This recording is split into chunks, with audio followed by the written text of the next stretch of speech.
நேரத்துல ஆண்டவருடைய பிள்ளைகளுக்கு இருக்கிற ஒரு பெரிய நெகட்டிவ் என்ன அப்படின்னா, கர்த்தருடைய வார்த்தை கடந்து வரும்போது உடனே தன்னை தான் பார்ப்பாங்க, தன்னுடைய சூழ்நிலையை தான் பார்ப்பாங்க, தன்னுடைய வருமானத்தை தான் பார்ப்பாங்க, தன்னுடைய பின்னணியை தான் பார்ப்பாங்க.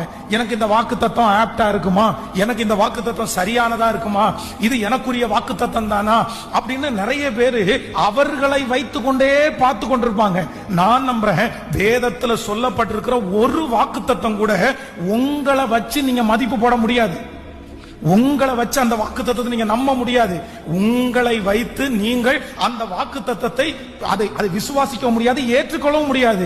ஒன்று, கர்த்தர் நமக்கு பேசுகிற அத்தனை வாக்குத்தத்தங்களையும் என்னை வைத்து அல்ல, ஆணையிடுகிற, சொல்லுகிற, வாக்கு கொடுக்கிற அவரை வைத்து அந்த வாக்குத்தத்தத்தை நான் நம்பும் போது அந்த வாக்குத்தத்தம் என் பலத்திலே அல்ல, கர்த்தர் எனக்காக அந்த வாக்குத்தத்தத்தை